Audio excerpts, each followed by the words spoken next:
welcome to the AVG Fantasy Football Podcast, Season 3, Episode 80. My name is Michael Marcanio.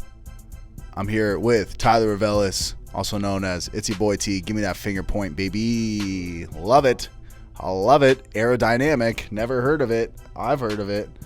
And also walking into the studio as we speak, we have stepping in 6'7", starting center for the AVG Fantasy Football Podcast, Andre Navarro, also known as DJ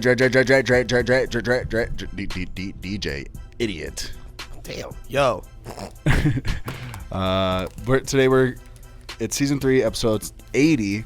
We're talking start sits for week 14. We got a lot of good stuff to talk about. It's first week of playoffs. Pups is ready. All of us are ready. We got the dog in the office. But yeah, first week of playoffs, big deal. Hopefully you made it. Hopefully this entire episode will help. If you don't have time for the entire episode, go ahead and check in the description. There should be a table of contents, whether you're listening to audio or if you want checking us out on video on YouTube.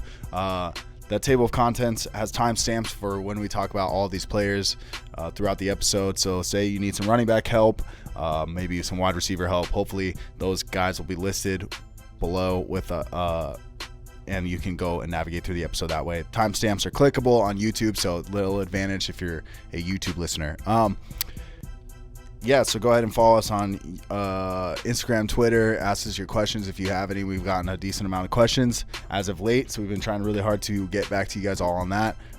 Subscribe to us on the YouTube channel if you haven't already. Like this video if you're watching it on video on YouTube. Go ahead and like the video.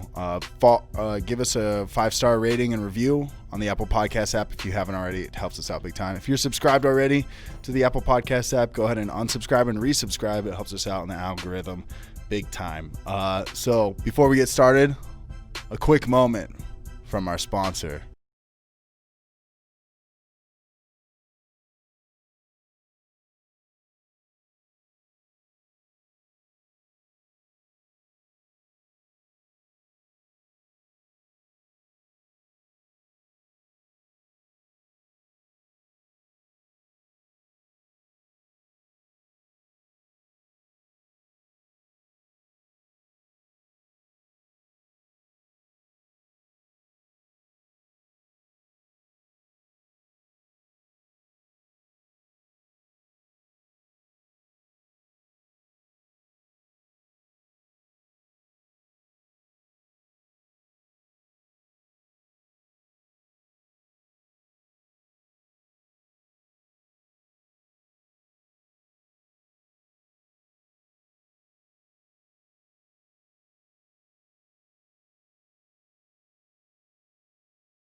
And then we're ready. Okay, so yeah, that's all I got for us on the intro.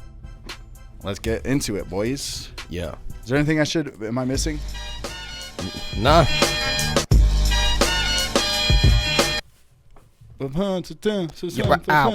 Ow. So we're going week 14, starts and sits. We always go quarterback, running back, wide receiver, tight end. We have the highlights playing on YouTube with everybody we talk about here. So let's start us out with our starts for the quarterback position. We'll go quarterbacks. Bam. Justin Herbert. First start. Damn. First start. Here it is. I like it. You like it? I like it too. I like it. Yeah, I Good like one. it. Justin Herbert's my guy. Just kind of, just want to, restore the confidence that, Justin Herbert can do what he's been doing all season long. I know he's coming off back-to-back games where he's pretty much put up a duds. I mean, last week was really bad against the Patriots. They got blown out, 45-0? Something like that. I feel as though that was a fluke game. I don't know.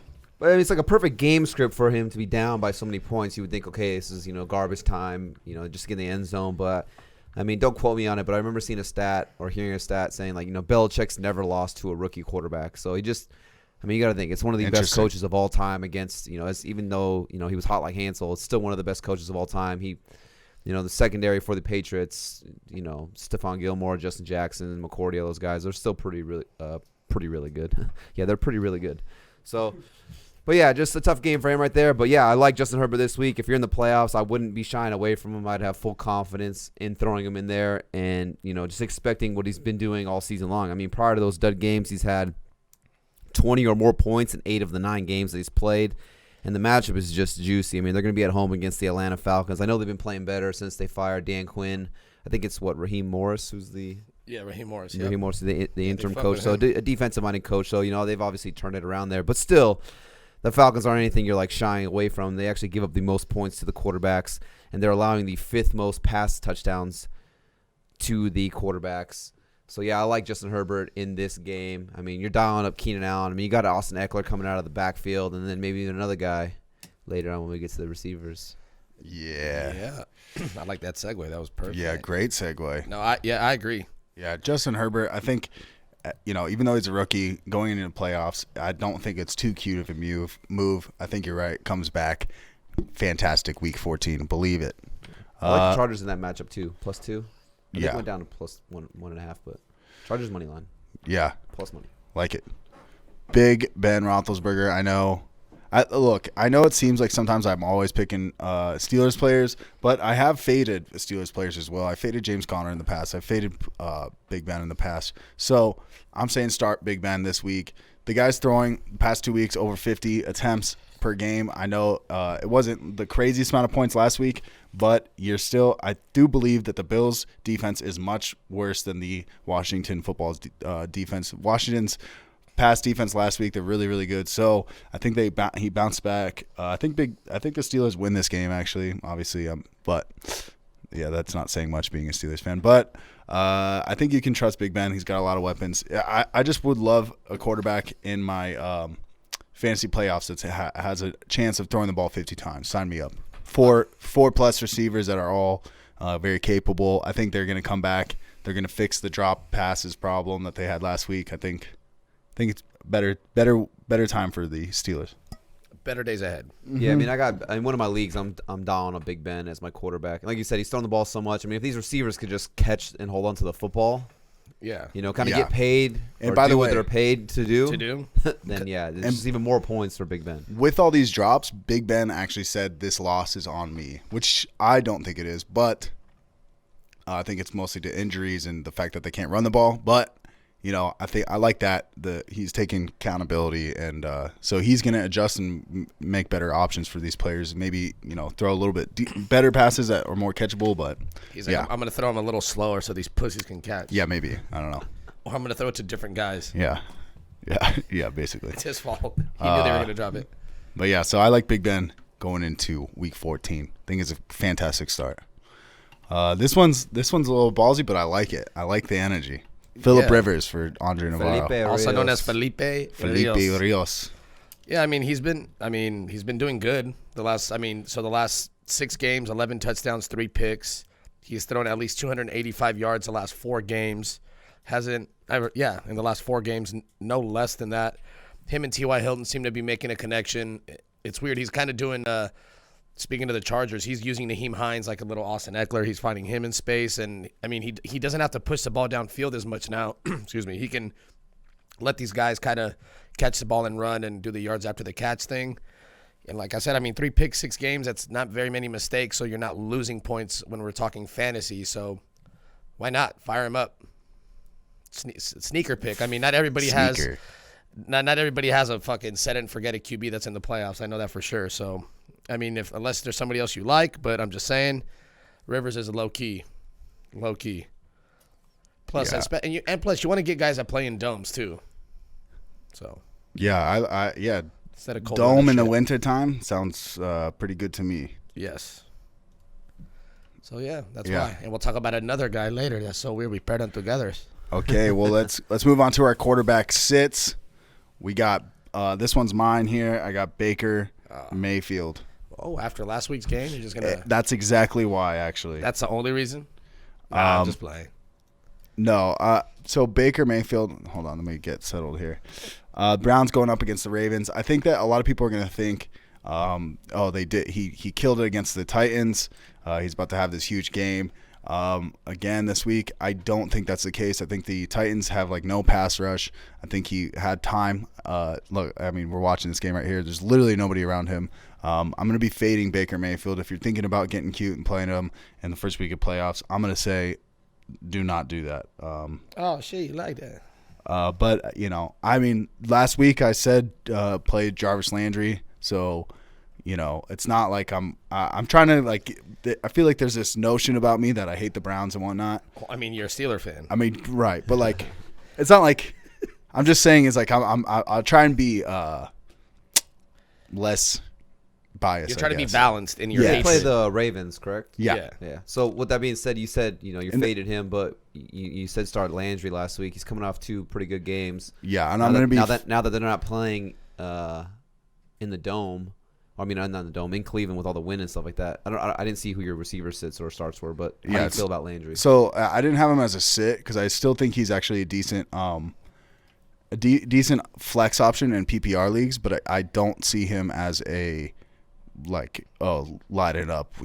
Like you have to start him. I think set it, forget it. Yeah, I think in PPR leagues it's like a decent start as a flex option, but besides that, I wouldn't be like super excited about playing Jarvis Landry.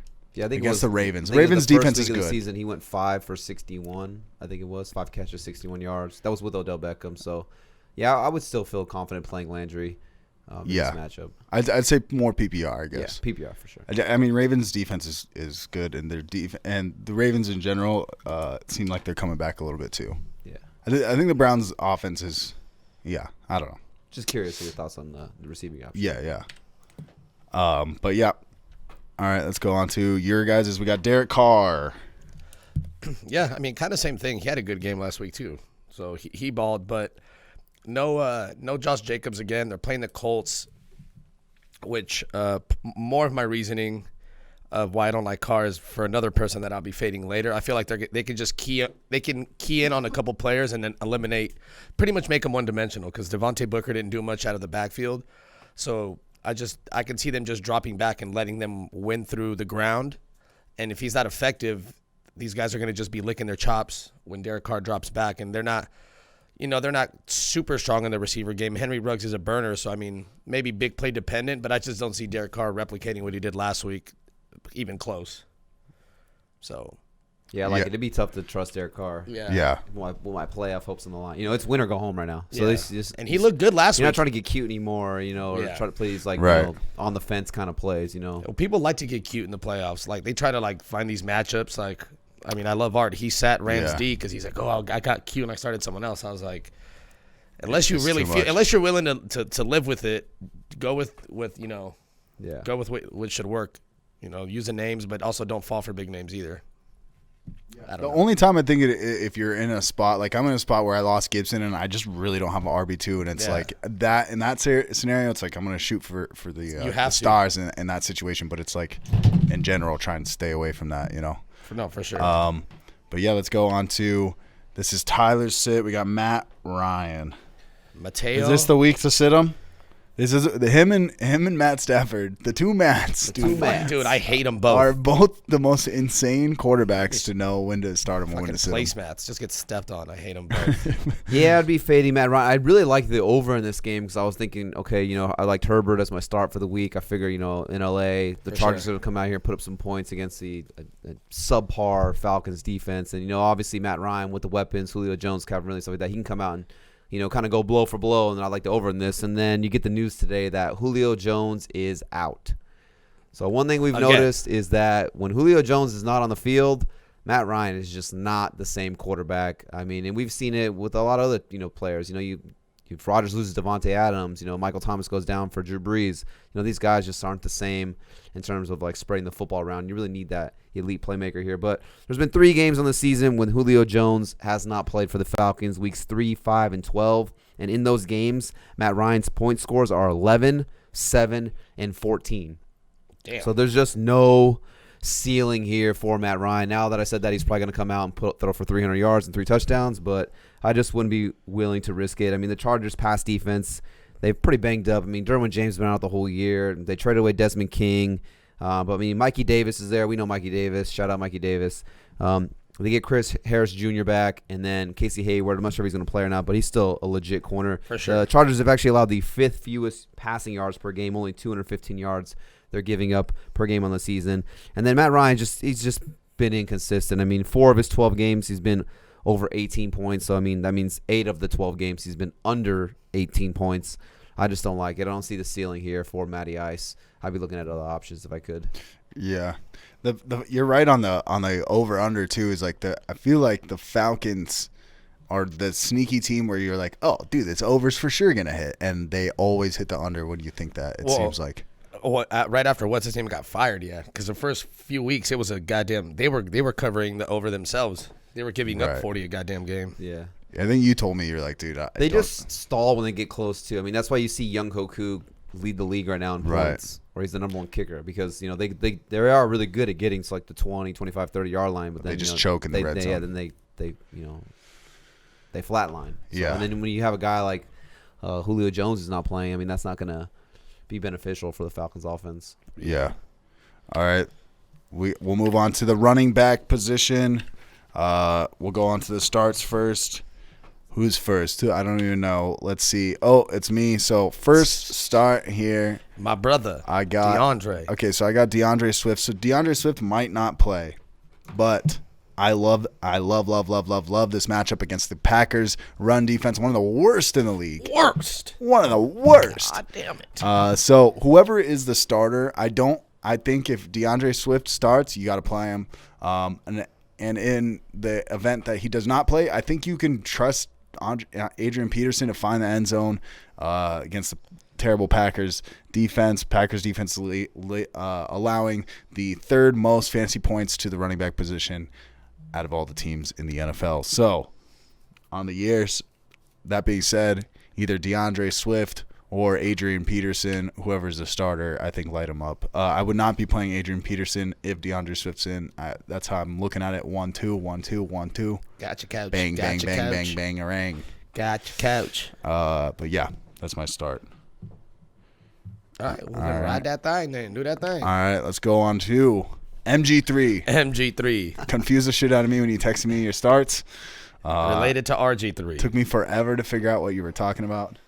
Pups is. I ain't gonna lie. For a second, I was like, "Who the fuck is MG3?" Yeah. And then I was like, "I'm gonna tell him it's Myles Gaskin the third." It took me a hot minute to figure out you were talking about Melvin Gordon. I do like Myles Gaskin. I thought about throwing him there again as my start. It would have been the 3rd week in a row, but I feel like at this point, you need to just be dialing on Myles Gaskin. I feel like Myles Gaskin is like a locked and loaded RB2. You just got to stay for every week. But yeah, Melvin Gordon III. I mean, he's been up and down all season long, so you might be debating. Do I play him? Do I not?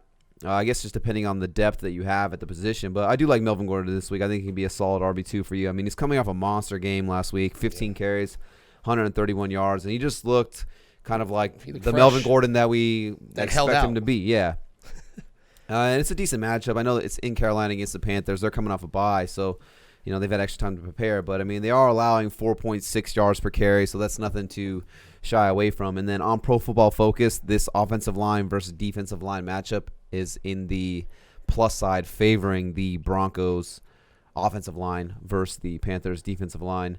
And then, you know, when you look at Phillip Lindsay and Melvin Gordon, obviously, you know, they're splitting carries there. But in terms of, like, who's the pass-catching running back, it's Melvin Gordon. He's the one who's getting all the targets. He's the one getting all the passing down work. He'll be in there on third downs. The Panthers not very good in terms of defending the running backs out of the backfield. They've given up the 6th most receptions to running backs and the 9th most receiving yards to the running backs. So I think this game will be pretty competitive. So it's not going to get away from them where they have to abandon the run. So, yeah, I do like Melvin Gordon this week. And then when they get in close, you know, you can get some goal line work as well. He's going to find the end zone. Yeah. You heard it here first. Can we get a playoffs drop real quick? Playoffs? That's right. I feel like we missed it on the beginning. All right. We got here J.K. Dobbins. J.K. Dobbins. Yeah, no.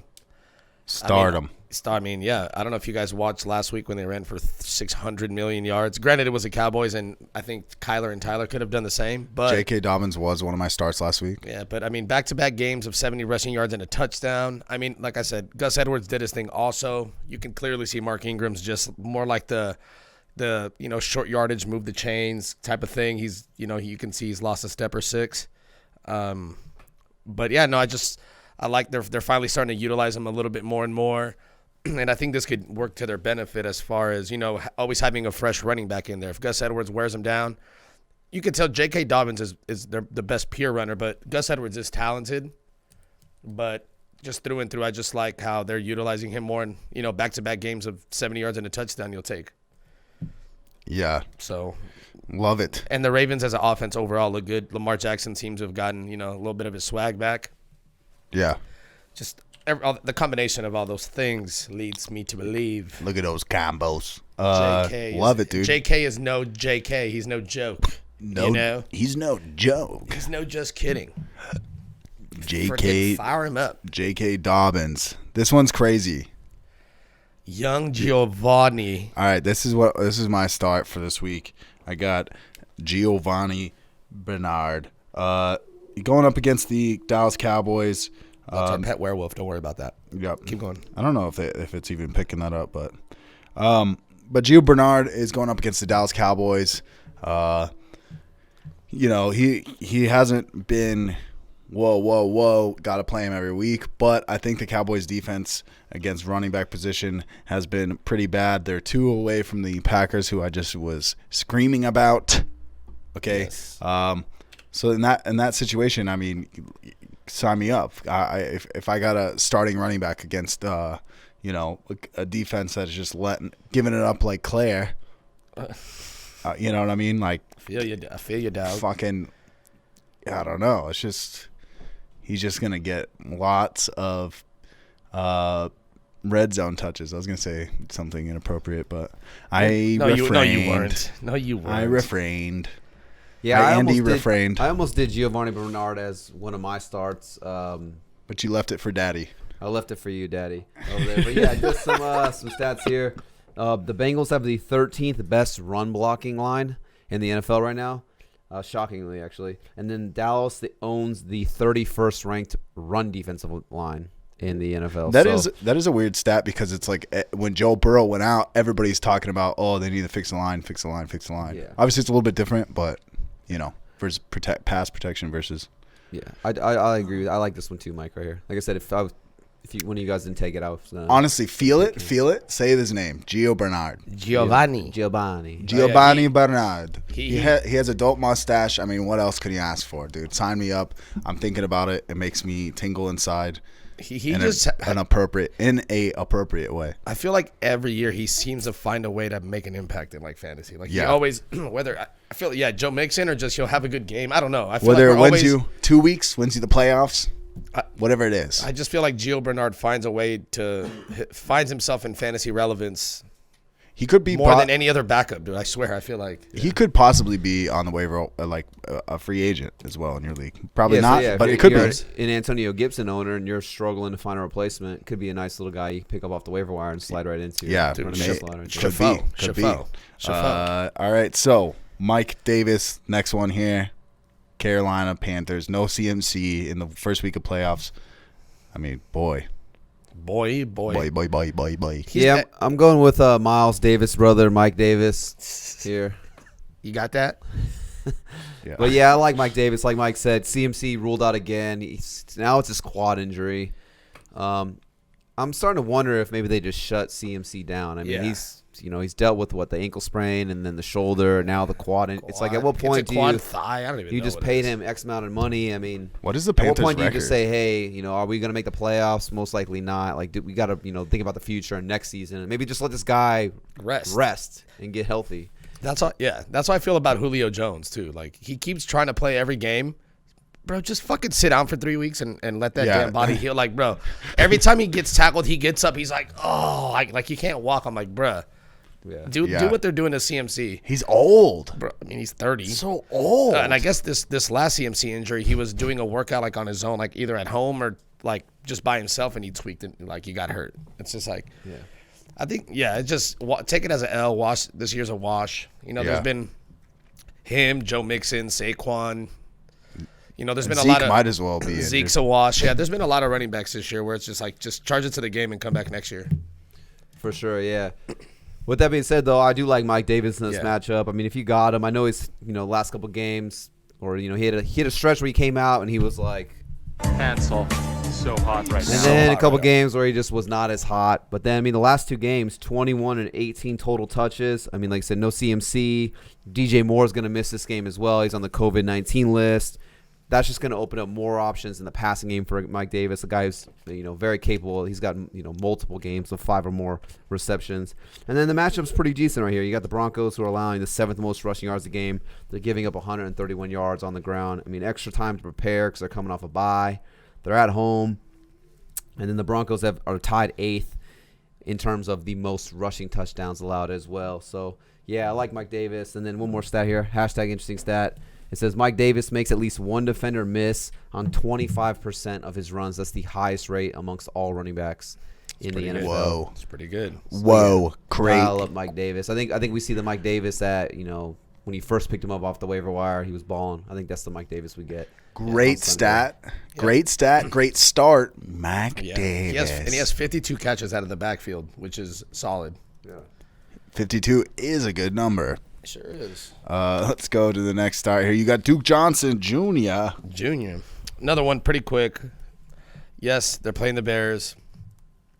Bears defense sucks, though. Yeah, still playing the Bears, but Duke Johnson's been, I mean, he's not going to get, 20 carries a game, but his last 3 games he's averaging 4 catches for 30 yards. I mean, that's just 5 extra half-point fantasy points. I think you can find the end zone. Now that Fuller's gone, there's just more targets to go around. And now that, I mean, they don't really have that much to pass to. What was it Hansen last week? Fucking that white dude, the white receiver, had 95 yards. I mean, they're just pulling guys out. So I feel they can find ways to get him open in space, swing passes, screens, and still get him his 10 to 12 carries. I mean, I think you'll find the end zone and do you right. Not like that. I feel like there's going to be 4 rushing touchdowns in this game. Yeah, I mean, You got David Montgomery on the other Montgomery's side. finally back. Yeah, I think the game still goes under 46, but I think he's gonna find the end zone for I don't him. understand how the Bears are underdogs at home against the Texans. It's not I mean, the they Texans just are lost. the They did juggernaut. lose the Lions. I love the Bears underdog this week, sports betting wise. Yeah. But yeah, that's it. Duke Johnson, Duke Johnson, put him in. he won't take a Dookie this Fluke week. Johnson. Duke, hey, no fluke Duke. Listen, I ain't got no No Duke. fluke. Hey, my guys are no Dookie, and they're no joke in JK. Okay, No joke, bro. it wasn't set up to be that way. Hey, he's but got good matchups against the Houston or against the Chicago Clars. he might get 2 tree touchdowns. 2 tree touchdowns. Is this a sit or is this a start? This is sit at the end of the bench. Okay, Gurley, sit. This is sit Todd Gurley. yeah, I mean, Did I do 2? I feel like, Yeah, I mean, Gurley hasn't done well the last, 3 weeks? His knee's I mean, he's been been hurt acting finally. up. he's got that arthritic component starting to kick in. Yeah, You know? yeah. Not arthritis. It's not arthritis though. It's starting to kick in. So I was about to say the Falcons are saving him for the playoffs, but they definitely ain't doing that. That was one of the funniest things you said on here. Is you're like, how the fuck do you have an arthritic component, but you don't have arthritis? That's It's just like, like- bro, you got arthritis. Like I said, bro, it's like being like, I think boys are cute. It's a gay component, but I'm not gay. Anyway, for another day. Yeah, no. Oh shit. Yeah, just I don't feel safe. He's been touchdown dependent pretty much all year anyway. He just happened to have a nose for the end zone. So I would just I would rather start other people. Like this is a situation where he's a name. Like don't let his name get you. There's guys on the waiver wire that I'd feel more comfortable with. There's just other guys in general that aren't, that Gurley name that I would feel comfortable playing. So if you have anybody that's better or even close to sniffing the field, I would go with them and avoid Gurley because Gurley can get you that 2 points again or 4 points. Like you don't need that in the playoffs. So Did you think 2 years ago you'd be saying start Duke Johnson and the next breath saying sit Todd Gurley? hell freaking no, coach. And that's the way NFL works, coach. And Short amount of years, coach. those All damn right. arthritic knees, coach. This guy was drafted in the first round back in the day. Or, I mean, this year. First or second round, for First or sure. second. Yeah, tail end. Miles Sanders. You're saying sit him. Why? Why? So yeah, I just kind of want to get your guys' input on this as well. Just see, because I feel like this is going to be one of those guys where it's like you said, you drafted him in the first round, second round. If you're in the first round of your playoffs, you're thinking, Miles Sanders, like you might feel inclined, like I have to start him. But it's like, do you? I mean, I don't know. I'd be, if you take away his name and just kind of look at the numbers, I'd be a little wary on whether I wanted to start Miles Sanders this week. I mean, those last 3 weeks, he's been held to under 10 PPR points, and the Saints defense has been balling lately. I mean, they're the number one defense over the last 5 weeks. They've held all 5 teams they've faced to under 17 points. They're allowing a league low 3.3 yards per carry, the Saints are, and they're allowing just 76 yards per game on the ground. That is the second fewest in the NFL. They're allowing the second fewest receiving yards in the NFL, I believe, too. So it's just a tough matchup right here. I mean, they've only given up 5 rushing touchdowns on this season. That's the fewest in the NFL. It's just not good. I mean, what do you guys feel? Are you dialing up Miles Sanders? I mean, I saw something, someone was saying, oh, well, having Jalen Hurts is going to help because they run the RPO and that'll open things up compared to Wentz. But, I mean, the Saints practice every single week against a quarterback who runs the RPO and Taysom Hill. So it's not like this is something that they're just like, Never they're going to seen walk it. out How and do be we like, defend oh my this? God, RPO, what is that? Yeah. Like that's literally what they've been practicing against the last couple weeks with Taysom Hill. So I don't see how that really factors into it. Yeah. So, I mean, depending on who you got, I'd be trying to get away from Miles Sanders. I mean, Yeah. what do you guys feel about it? I'm right there with you.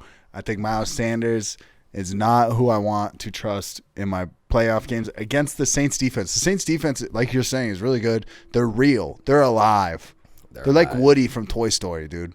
Nobody realizes it, but the Saints defense is it's alive and well and moving around and making mouth noises. It's not a very good analogy, but You're right. Yeah, I mean, I'll try again next I time. agree a little bit. I think the Eagles haven't. I mean, the last 2 games only 16 carries combined. His last 4 games only 3.5 targets a game. What's his snap percentage been the last couple weeks? Has it been going low. down or? His last 3 games 60, 62, and 56. So they're not even really using him. They're not. Last game he had 1 target. Weeks 2 through 6 he was getting 7, 8, 4, 4, 2. I mean 7, 8, 4. He was averaging 5 a game, but right now it's not. They're not really. He's not really getting the ball at all. I mean, handing it off to him or passing it to him. I like that Jalen Hurts is in, so they're going to use the running game. That's like a rookie quarterback's best friend. But the Saints are tough. I mean, I don't expect 20 from Miles Sanders, but I feel like you'll be better than 3 and 5 and 6. Yeah. But yeah, they're just not doing a good job of getting him the ball. But the fucking Saints D's are real. So There's too many red flags, too many question marks. If you have a better matchup, you wouldn't be crazy. I wouldn't think you're crazy to do it. But the Eagles do have to do a better job of getting him the ball. One thing I can say about general. Miles Sanders is I know there's been a couple games in the past this season where it's been a tough matchup, and you're thinking like, oh, I don't know if I should play him or not, and he breaks off like a 70-yard touchdown run, and like that literally saves his day. I think it was against the Steelers. Yeah, Steelers. The Steelers one game, I think he had like 11 carries for 90 yards. For 80 yards. Yeah. And he had like a 75-yard run or something like that. Yeah. So it was like that was all of his, his production. So obviously the guy's talented and he's capable of breaking off a big run at any given point in the game. But I would say most factors are weighing against him to put up a pretty big stat line this week. So they are. And plus, they got Jordan Howard off a waiver wire. Miami cut him. They brought him to the active roster last week. So, I mean, for all we know, when they get close, do they bring in Jordan Howard? Because Jordan Howard was actually pretty productive for the Eagles. So, Peterson obviously likes Jordan Howard. So, I mean, that's another scenario, too. Does he get snaked on the goal line carry? Some Jordan Howard, Jalen Hurts. Yeah, I just don't like it. Yeah. Understandable, Couch. Yeah, I'm with you on that one. I'm not a fan. I think you can still flex him, but I don't think it's like a must start. That's where I'm at on it. Sorry. Like you're saying, if you have better options, for sure, go for it. How about Ty Johnson, New York Jets, running back? I think Frank Gore's going to play. So this Ty Johnson. be Well, just you the said Jets running backs in Yeah, you general? said Jets running backs. I Yeah, I threw just Ty said Johnson in here. I wasn't sure what you wanted me to put in there, but That's sure, just clarify. Yeah, it. I think that's why I did it. I mean, you have Ty Johnson. You had Josh Adams look good. He had like 75 rushing yards. Frank Gore. I mean, yeah, there's just too many mouths. You don't know who's gonna be getting the rock. And in the playoffs, the last thing you want is to put in a guy and then watch it be a committee, and then you're just fucked. So if I had seen maybe a couple more weeks of Ty Johnson, then I wouldn't be saying it. But right now, I'm just more reluctant to start any of them just because you don't know who it could be. Because it could be the hot hand. Maybe Ty starts the game and then Josh Adams comes and takes over. So it's too up in the air for me. yeah, That's all. I'm with you on that. It's like, do you really want to start a Jets running back I don't. in playoffs? Seahawks run defense is actually really good. The Seahawks struggled against the receivers. You could throw on them, or in the past you've been able to throw on them. They've been getting better, but one thing that's been pretty consistent for the Seahawks defense is they've been very good against the running backs. Yeah. Run defense. The run defense has been really good. The Seahawks has. Yeah, I'm with you. All right, this is my We'll let sit. this bear out real quick. Yeah, for sure. Let this bear out. Roommate's dog. Yeah, we have a pet bear. Yeah, pet bear. His name is Tiger. Yeah, so this is my sit for this week. We got Raheem Mostert for the 49ers. Okay. The Washington football team's defense is pretty dang real, in my opinion. Yeah. And it's not like I think it's a little different from last week because the Steelers didn't really have James Conner, who's kind of like their bruiser back. It's not really like a situation where you're like, oh wow, they really stopped this like heavy running team. So that does, like, you might think, oh, that was the situation, but Washington's defense is good. They're only allowing 14.5 fantasy points per game to the running back position. And when it comes to the Niners running backs, it's like I never know. There's always on such a rotation. I never know who's going to be the guy. I think Raheem Mostert's the most talented running back, but he's not someone I'm looking forward to going up against a top 5 rated running defense against fantasy points. I'm going to look elsewhere. I don't know if you agree. You're a Niners fan. Maybe you could tell me. Well, no, I mean, same thing. I mean, everything you said. I mean, it's. Yeah. Yeah, I mean, because Jeff. Gross. Yeah, you have Mr. Jr. in there. You just don't know. Yeah. Same thing. It could be a Jeff Wilson Jr. game. You never know. It could be it could be a collective. Now, could they collectively run for 200 yards on 30 carries? Yes, but it's just you don't know who it's going to be. Yeah, and who's going to fall in the end zone. Yeah, exactly. So they're going to throw it to the running back position. Hell, Jusewich could get a goddamn touchdown for all we freaking know, Coach. Yeah, Coach. I'm not sure, Coach. So I'm cool off that. Yeah, I'm with you. All right, next sit, we got Devontae Booker. Josh Jacobs. What's the status on Jacobs? He's pretty much a hoe bag. Yeah, he came back to practice. He was practicing in a limited fashion, so we'll see if he plays or not. I would bank that he does come back and he ends up playing, but even if he does come back and play, how effective is he going to be? Do they just kind of give him that Josh Jacobs workload of 25 carries a game? I don't think so, because I think they kind of ease him in and they split it down the middle with sure. Devontae Booker. I mean, Even when last week, when you're thinking, okay, I can get Devontae Booker, he's going to get me 20-something carries, he's going to be the main guy there. It Dookie wasn't. sandwich. He only played 42% of the snaps.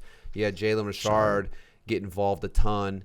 I think Jalen Richard is more of the receiving back there. So, even if Jacobs does miss, it's not like this is the Devontae Booker show and that's it. He's still splitting snaps with Jalen Richard.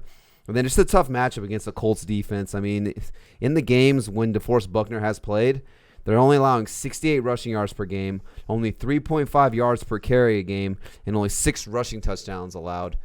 Yeah, DeForest Buckner, Darius Leonard, I just don't like it. I just don't see the ceiling here for Devontae Booker. Like last week you were expecting him to come out and put up a good game against the Jets. And, if he couldn't get it done, being the guy against the Jets, how could I have any kind of confidence in him in the first week of the fantasy playoffs that he's going to get it done against one of the best defenses in the NFL against the Indianapolis Colts? So, yeah, I'd be fading Devontae Booker in this one.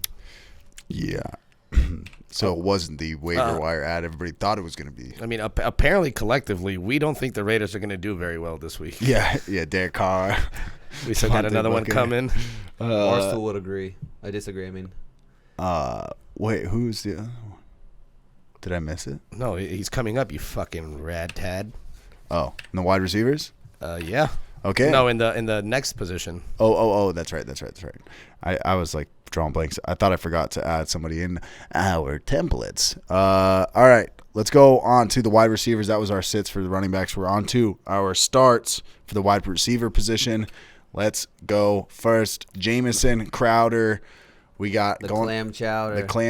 Crowder. Denzel Mims, he's out. Denzel Mims, no more. Where is that going? Where are the targets going? We got Frank Gore. The running game should be pretty dynamic with Ty Johnson, Frank Gore going. In the fact that it's gonna you're gonna spread the ball around, distract, I guess you could say. That way, Seahawks defense is not good. Their passing defense. They've gotten better, but I still don't trust them. Jamison Crowder in PPR leagues especially, I think you can start him this week. Wide receiver, I think he finishes top 15 this week. You heard it here first. Top 15, Jamison Crowder. If you don't play him, I'm playing him in a league. If you don't play him, you're playing yourself. Yeah, if you don't play him, you're playing yourself. And here's the thing. If you don't play him, you're playing yourself. And don't play yourself. Don't play. Hey. What, do you not like yourself? Don't fucking play yourself. Well, play with yourself, maybe. Yeah. If that's all, then that's it. I like it. Okay. Hey, I know we had this talk before. I'm still convinced that Sam Darnold's good. Are you? Yes. I think Sam Darnold needs to go to the 49ers. Bro, you know what I was talking about? Why is everyone so fucking stupid? Think about it. Hey, I think you're not wrong, though. Dog, he's 23 years old, and he's athletic as fuck, dog. They just have Adam Gase. And I've seen him make so many good throws. He needs to go somewhere else. I think he should go to the 49ers. I would take him over Jimmy Garoppolo. He never dated a girl named Claire ever once in his life. No, but he has a cousin named Claire. He did get mono from a girl named Blair, though. But here's the thing is I think you're right. I think that he needs a change of scenery, dude. Check this out. I think that Adam Gase is on I think this is true is that Adam Gase is I heard this somewhere. I can't remember. But I think Adam Gase is in on the whole tanking for Trevor 100% thing, because why they're firing, they're not afraid to fire coaches. They fired Greg Williams or the defensive coordinator last week. Yeah. So they're not afraid to fire him. I think that they're just he's in on it. They know he's on board with the organization 100%. They got rid of Bell for him. They got rid of he didn't like the defensive coordinator. No, 100%. I think I think it's true. I think the Jets will he's still young enough, right? Think about it. Joe Burrow's 23 years old. This dude Sam Darnold's been in the league. That's nuts. He knows the game speed. This kid, I don't know. That's just me. Either go to the Colts. Kind of sound like a USC fan. I mean, I am a USC fan, but even his last year at USC was actually ass because they didn't have anybody. Like 20 picks, dude. Yeah, they didn't have anybody. Everybody had fucking went to the NFL to suck. All right, enough about Sam Darnold. But yeah, but I think but Jamison Crowder is good because that's the only person that Sam Darnold that has chemistry with. Yeah, that's what I was alluding to because Jamison Crowder is good. I can't believe I'm saying it.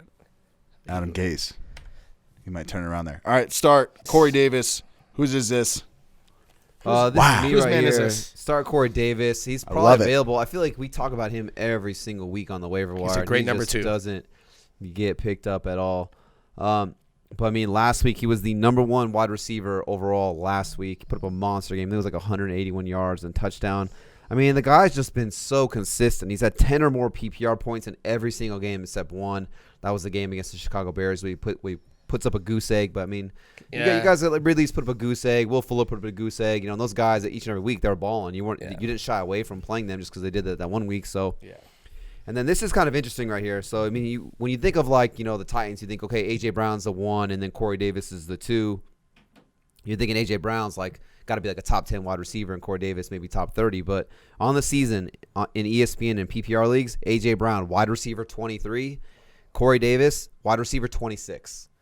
So they literally are 1A and 1B, but it's like everyone's goo gaga, like in love with A.J. Brown. And they should be because the guy's a savage. But nobody's showing any kind of love to Corey Davis. I mean, I get it. He really turned it around. It's taken him 5 years to get it done. But, I mean, the guy was the former 5th overall pick. Yep. I mean, and then the matchup is just money. I feel like the Titans lately, they just own the Jaguars. I mean, Derrick Henry is probably going to run all over them. He might run for 600. That's what he does every time. But in return, that'll just open up the play action, which Tannehill and the Titans love to do, and Tannehill really good off the play action. Tanny and the Titans. Jacksonville's pass defense is just terrible. They've allowed the second most passing touchdowns, and they've allowed 279 passing yards a game. That's the 4th most in the NFL. So, yeah, I'd be dialing up. I'm dialing up all my Titans. I'm dialing up Tannehill. I'm dialing up Jonnu Smith if he plays. I'm dialing up Corey Davis, A.J. Brown, and obviously you're dialing up King Henry right there. A little bit of foreshadowing with the Jonnu Smith. Yeah. Let's move on to the next start. We got Amari. All right, whatever. I'll go. Not Cooper. Do you want me to go first? No, you're good. I'll fucking, dude, listen. Have you ever fucking freestyled before? Oh, I freestyle, dude. Oh, then. Well, so right, they're going up. You got Cooper against the Bengals. I mean, it's a great matchup. Yeah, no. So, I mean, last 4 games, he's getting you double digits in half-point PPR. He's seeing no less than 6 targets in any of the last 4 games, no less than 5 catches. I mean, he's even with once Schmandy Dalton came back from COVID and that concussion. Sorry, that hit was just so funny. But Amari Cooper looks good. I mean, he did have that garbage time tug last week, but the week before that, 6 for 112 and a tug. The week before that, 6 for 81. I mean, he's definitely serviceable. He's probably a low end wide receiver too, I'd say. But he's got the upside. At least a flex option for you. Yeah, they're playing the Bengals. I mean, what better chance or opportunity to get you 100 in a tug? I think he's going to get you revenge game for Andy Dalton. Yeah, against his old team. So I think Amari's going to get you. I think he's gonna pay off for you this week. I mean, I think CeeDee Lamb looks good. I think overall the Cowboys offense is going to do their thing. I think this could be one of those high scoring games because they both wouldn't know what a defense was if it sat on their face. So that is why. But Amari's talented regardless of who's throwing him the ball. I mean, he's going to get open. It's just a matter of if you can find him. So, yeah, I would say dial him up and be ready to get you about 15 to 20 points. I would say. I think he gets at least 80 in a tug.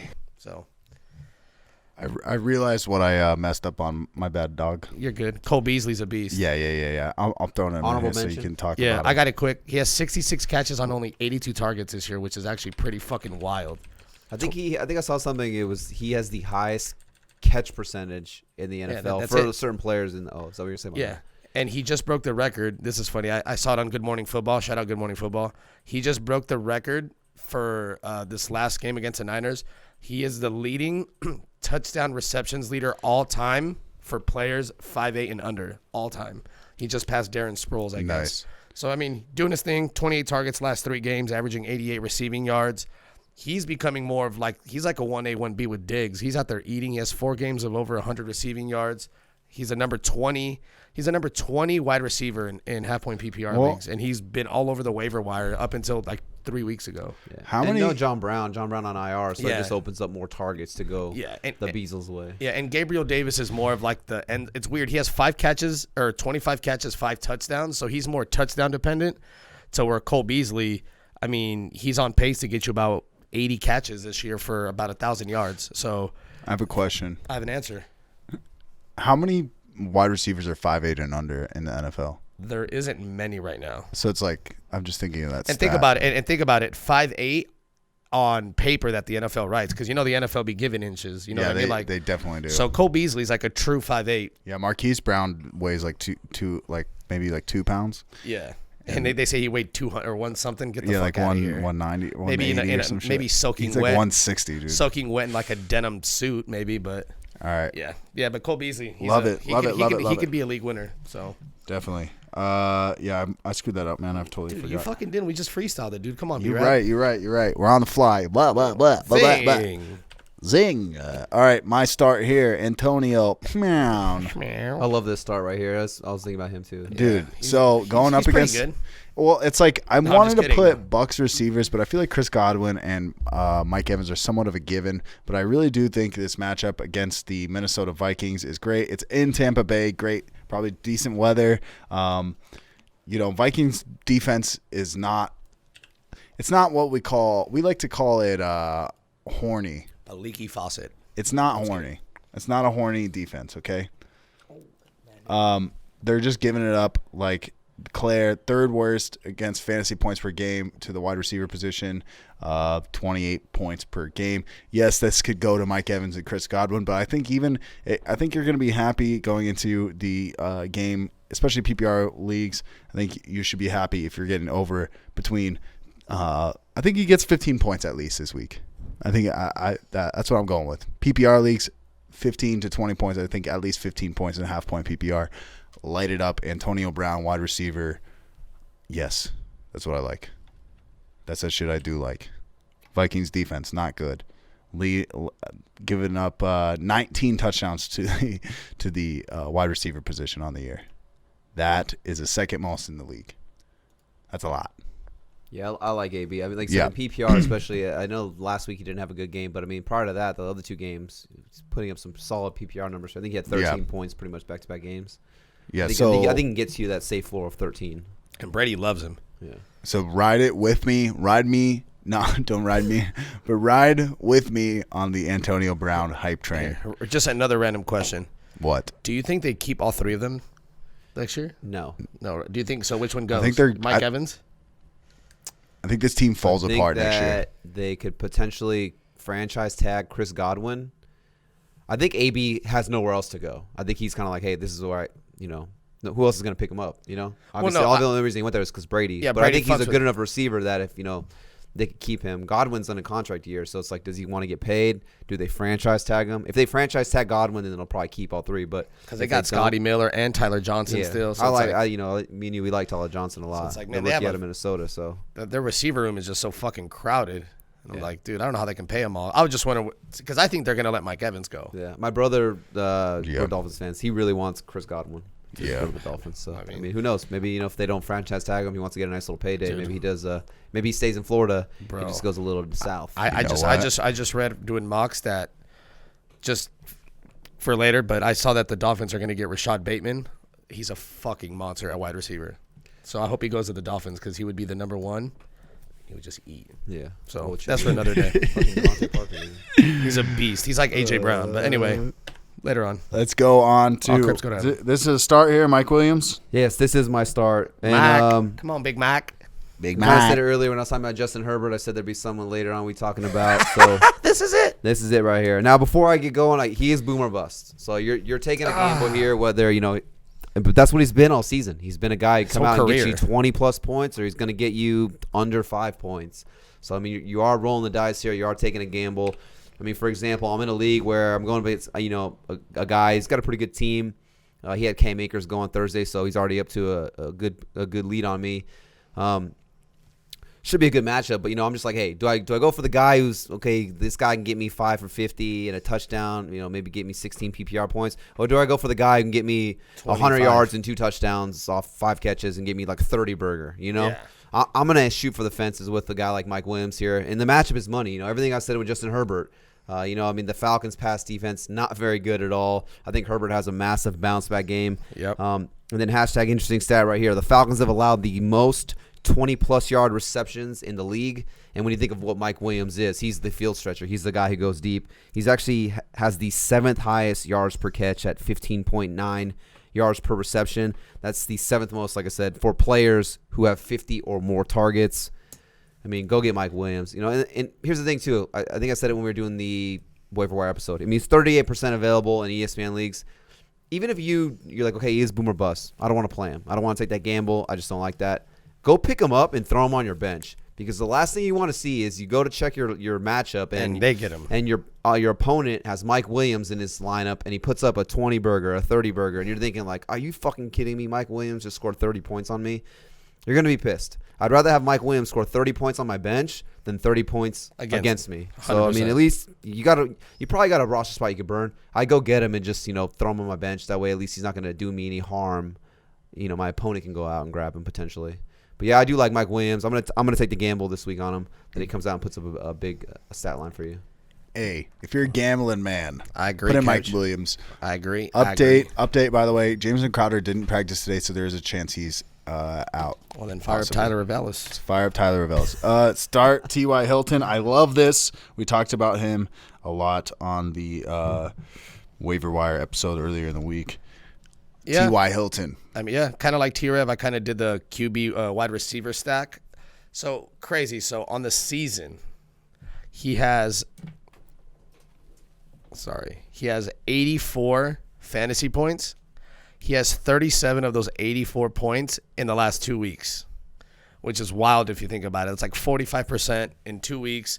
Him and Phillip Rivers, it looks like it took him, 13 fucking weeks to figure it out. But I don't know. Well, it's the same thing with Cam Akers. Yeah, it's the same exact thing.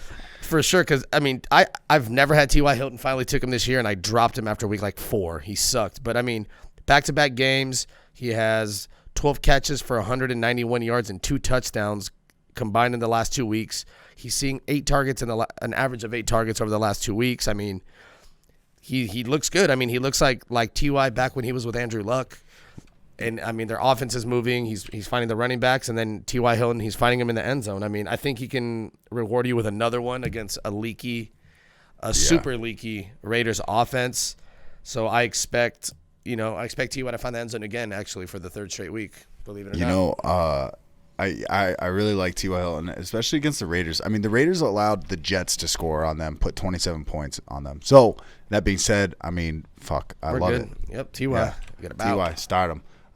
This one is going to be my sit. Keke Coutee. Keke Coutee might be not playing, but if he does play, he's not playing.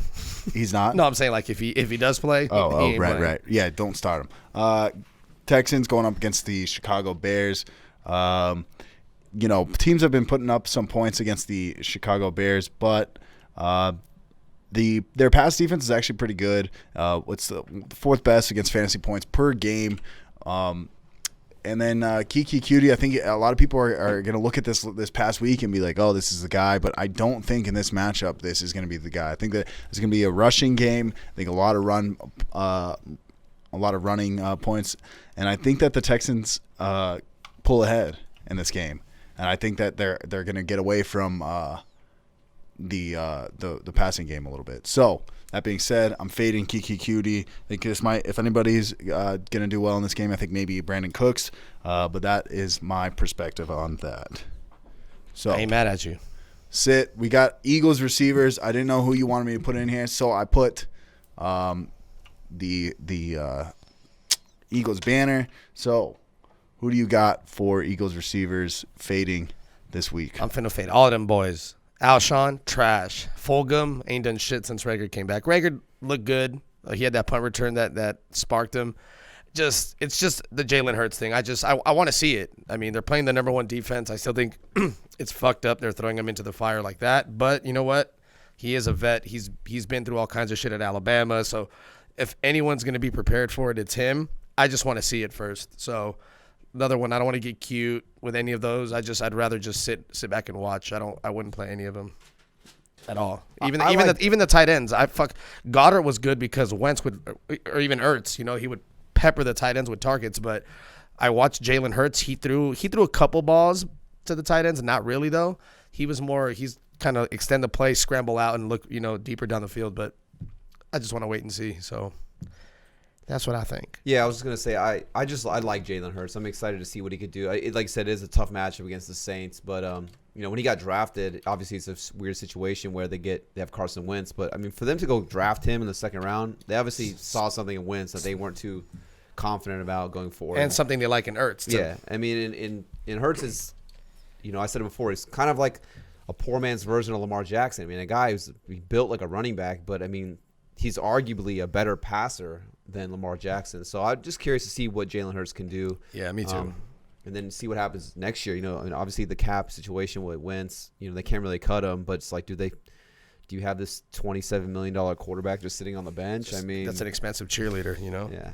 So yeah, no, it'd be interesting to see what they do. Maybe they try to trade him, move him, but then it's like, does a team want to pick up that contract? So yeah, it is a weird situation there, but. I agree with you. I'd be fading all these I'm receivers. excited for Hurts because he's made a big jump as a passer. Remember when he first got at Alabama, like, oh, he can't really pass. Like, he's athletic, but then he got to Oklahoma, and he literally would have won the Heisman if it wasn't for fucking whoever just Joe Burrow going off. Because he was balling, and he looked like he was great as a passer. So it's somebody you just root for. Yeah. But I'm not going to root for the wide receivers this week. So. Yep. We got DJ Chark. Baby Shark this week. He's been more of a baby Chark this year. Yeah, he's been a baby Chark. I mean, he's been under 10 PPR points in 3 straight games.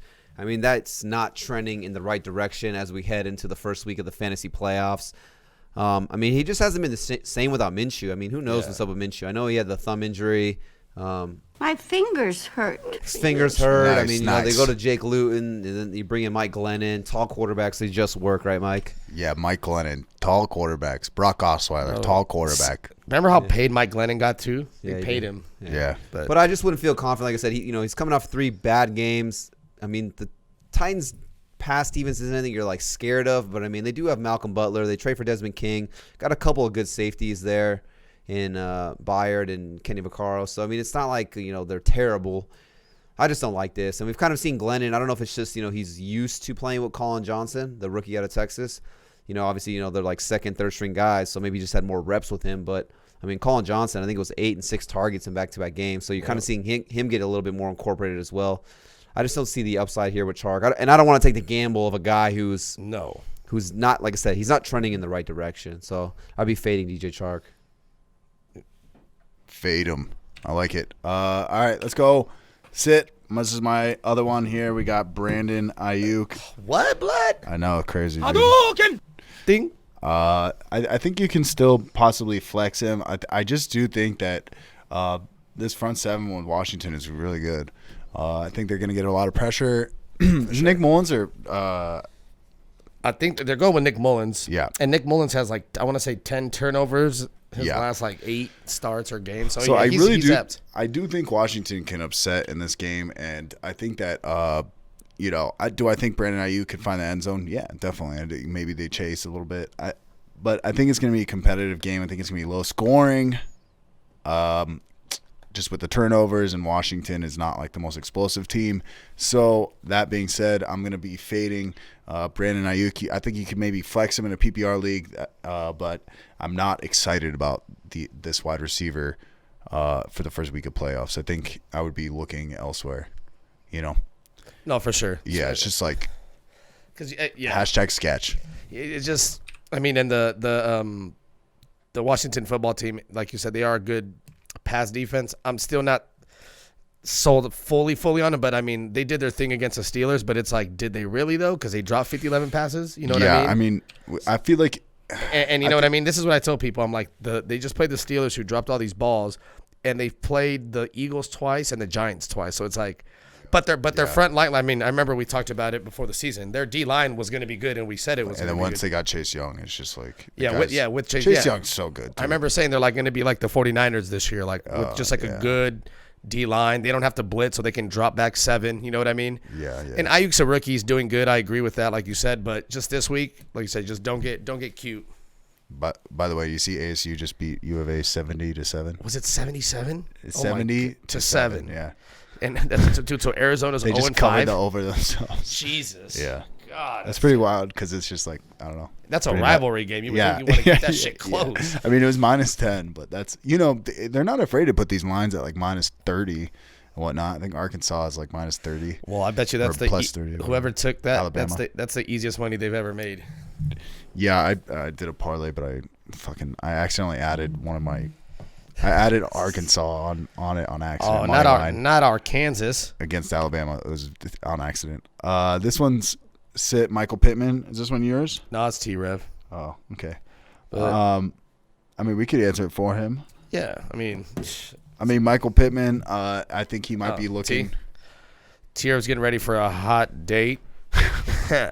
So he's getting ready. But look at dude. Wow. Hey, watch out, dude. Pizzazz. Hey, Tyler Swahili for Mr. Steal Your Chick. Tyler Ravelis, also known as Mr. Steal Your Girl. He's about I'm sitting Michael Pittman right here. I think everything kind of just what Dre said with Ty. He's been trending in the right direction. Michael Pittman not trending in the right direction. I mean, is there a possibility that he comes out and he puts up a good game? 100%. But we've seen the emergence of Ty, and I just don't like that. I mean, it could be a big Ty game. I mean, do they get out and kind of, dominate this game? Maybe they're running a little bit more. You go run heavy. Does Rivers only go for 250 and 2? So it's like, what's the upside Michael Pittman does? So I'd just be willing to go with some other options, especially with how deep the receiver position is. I'd be going with some other options there. I agree with you. I think if there's one receiver I'm playing, obviously is my sit. I'd be playing T.Y. Hilton over Michael Pittman.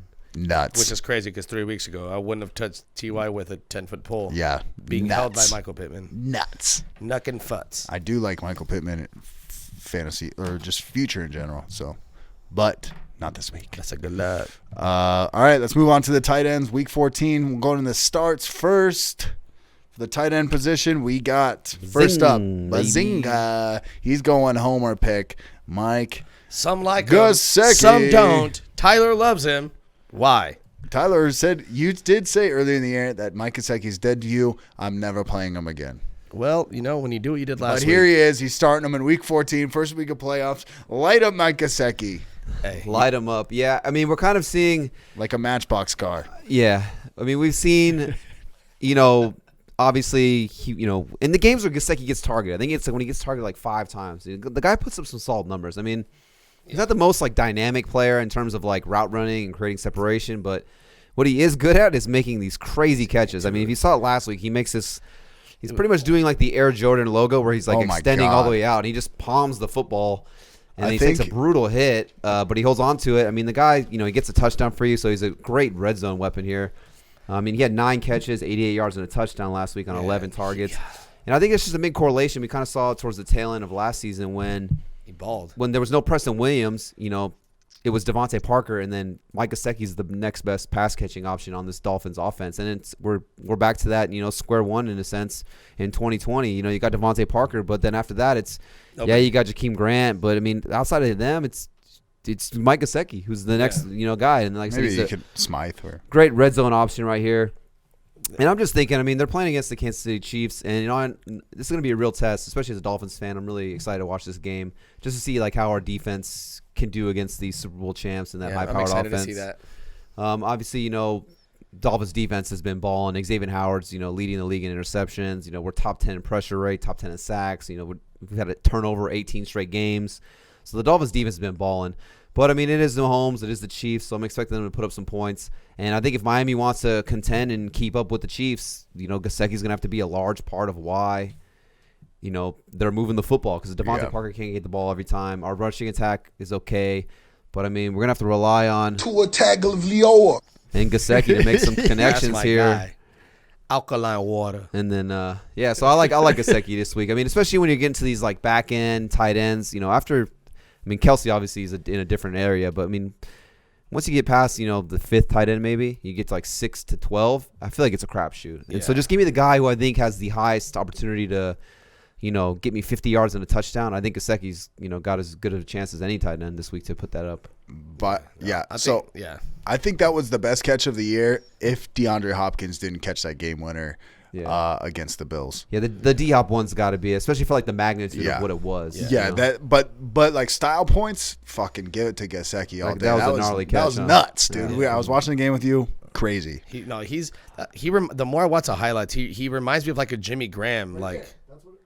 No, not that one. That was just another one. That just yeah. shows you how he's That's just another one. Oh. Yeah. He doesn't drop. It was like on the football. corner, right? He doesn't. Like if it hits Yeah. his hands, he catches it. But he's never really open. He's like But always I mean- covered. He always gets tackled. That was the right most away. open he was right there. But I mean, it's like how many tight ends? I mean, other than the mains that are like just wide open. I mean, he's a freak athlete. I mean, that fool. They just need to find ways to get him the ball more. Yeah. He needs to be getting 6-7 targets a game. 100%. and just like know every time. how to 100%. target him, right? Yeah, just line him up. He probably still bulk up a little bit just for the sake because he can do it. He's still young. He's but just an oversized wide Yeah. receiver is what he is. I But mean, the Dolphins have 3 tight ends. They have Smythe and Shaleen, and those guys are the blockers. Those are the guys who are in when they run the ball. Yeah.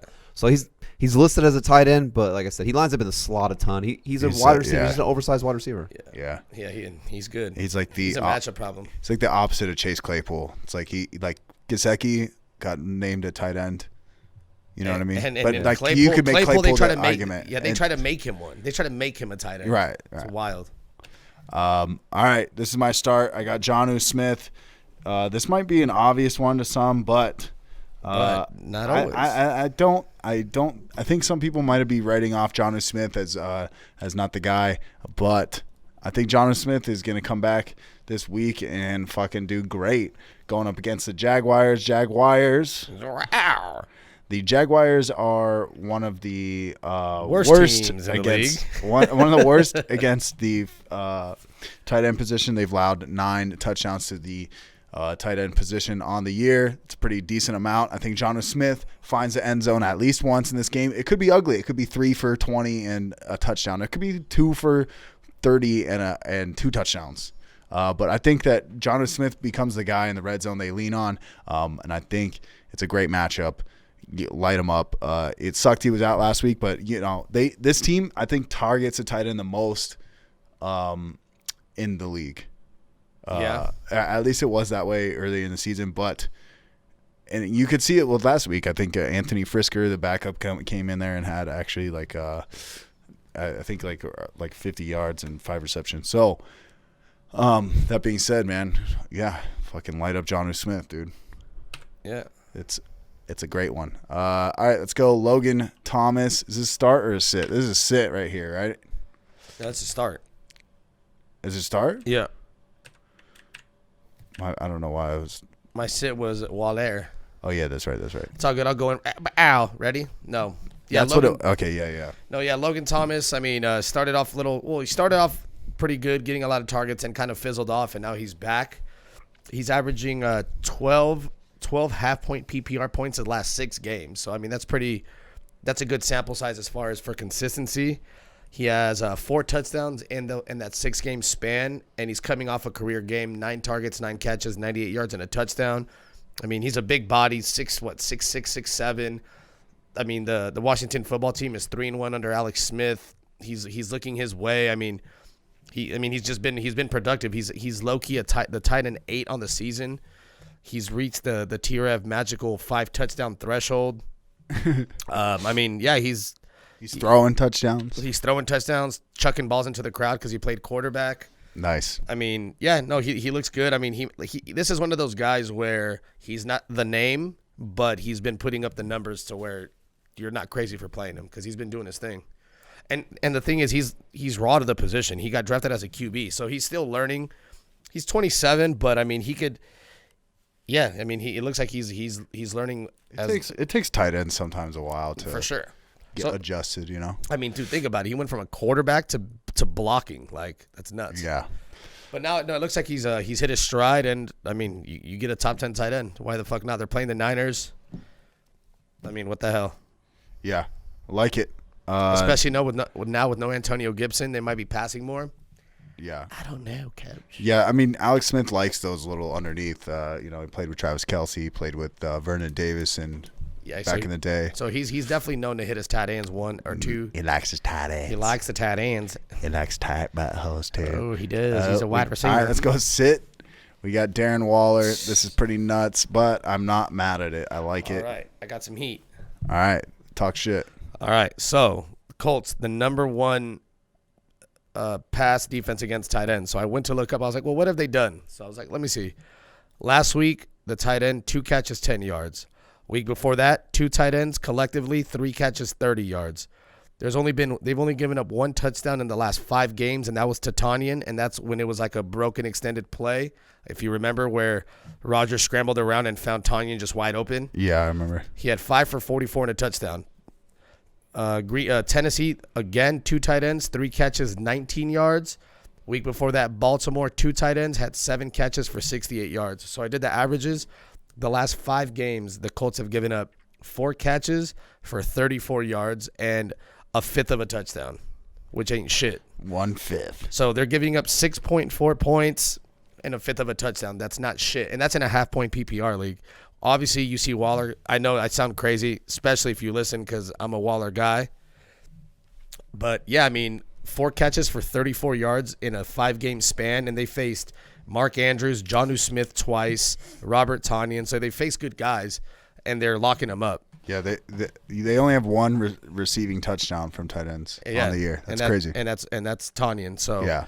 And like I said, if I'm the Colts defense and we're game planning, we're in the defensive D-backs room, whatever. All I'm saying is just lock up Waller and let everybody else beat you. If you can just contain Waller and make Derek Carr find other targets, I think they'll be okay. But I mean, you saw last week Waller had 200 yards. I mean, dude isn't he? I would say he's a wide receiver, an oversized or an undersized wide receiver, but he's just as fast as a wide receiver, but as big as a tight end. So yeah, that's why I'm fading Carr, because they can just zone in or hone in on defending Waller and then letting everyone else win. But yeah, 4 for 34 through 5 games, and like you just said, 1 touchdown all year. I'm not. Hey, I'm just saying. No, I'm with you. Not with just you. Start him if you want, but don't be mad if he gets you like 4. Yeah, very. Yeah, don't expect 38.5 points like you got me last week. Just proceed with caution, because we told you so. Yeah, I like it, dude. I like it. And he's a number 2 tight end, my boy. That's my quarterback. Let's go sit Austin Hooper. Yeah, the Austin Hooper is gonna put up a pooper this week. Another one, a pooper. Oh, Stinking. But yeah, I mean, smelly boy. Ugh. Since the Browns' Week 9 bye, I mean, the tight end group as like a whole, I mean, the last 4 games, 1 reception, 3, 4, and 3 receptions, and only 1 touchdown during that 4-game span. I mean, that's not good. They're not getting the volume. They're not getting the efficiency. He only has 2 touchdowns on the season, and in 8 of his 10 games so far, he's been held to under 50 yards. I mean, there's just no upside here. I mean, it's fantasy football. Of course, there's always a possibility to come out and put up a good game, but if I'm going to look at those numbers are gross, as Estancia would say. And, yeah, I want nothing to do with Austin Hooper this week. I'd be taking some shots on a lot of other guys rather than Austin Hooper. Yeah. It's going to put up a poopa. Is it safe to say Austin Hooper is what we like to call a bust? What a bust. Yeah, definitely. Definitely a bust, dude. All right, let's go to my sit. We don't have a template for this, man. I put the Cardinals banner in here. I know. You're like, dude, who the fuck would play Dan Arnold? Maybe someone. Hey, that's my boy. Chill out. Maybe you want to talk about an undersized tight end? That fool weighs 220. He's a tight end. So listen, that fool's tiny. Cardinals tight end Dan Arnold last week puts up 29 fantasy points. I think that might be PPR. I can't remember what it is exactly. He had 2 touchdowns, didn't he? Yeah, it was nuts. I mean, it's just nuts.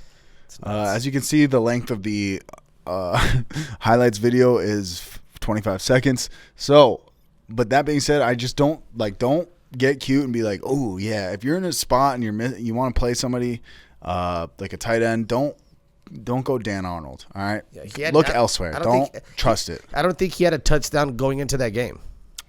I think he had like 2 receptions going into that game. I mean, I know he did good for them last year when they picked him up, but yeah, he definitely didn't have no tugs. Yeah, so I'm just saying is like, don't look at this. You might be looking at the Giants defense. Giants are actually on the top end. They've only allowed 2 touchdowns to the tight end position on the year, which is because what's the name? Jabril Peppers. He's been balling. Shuts it down. So don't look at that and be like, oh, okay, I can. 29 points. This might be a sneaky guy. Don't do it. It's not sneaky. Don't get cute. You're not cute. You're ugly. You're getting cute. Don't do it. Don't do it. Don't do it. All right. Do it, man. Don't fucking do it, fucking bro. Do it. Don't play yourself. Hey, don't play yourself, guy. Fucking. But yeah, so that is my sit for the tight end position, Dan Arnold. for the Cardinals. So we ain't mad at you. Just people don't get too cute. You know what I mean? Yeah, honestly. But that's all we got. Is it I? Oh, yeah. Yeah, it's the I button. It's the I. Oh, well, then key. fuck it, dog. You know what I'm saying. All right, that's it. That's been the AVG Fantasy Football Podcast, Season 3, Episode 80. Hopefully this helped you out. Hopefully you learned a lot. Like I said at the beginning, follow us on the Instagram, Twitter. Ask us your question in the comments down below. We'll answer them. Yeah. Thank you for rocking with us all these weeks. Yeah, seriously. Listening. Good luck to your playoffs. Yeah, and if you listen to us and it works out, hit us up. And if it doesn't work out, don't hit our fucking line, all right? I'm just playing. As Mike would say, these big boys are out. Yeah, these big boys are out. Guadalajara.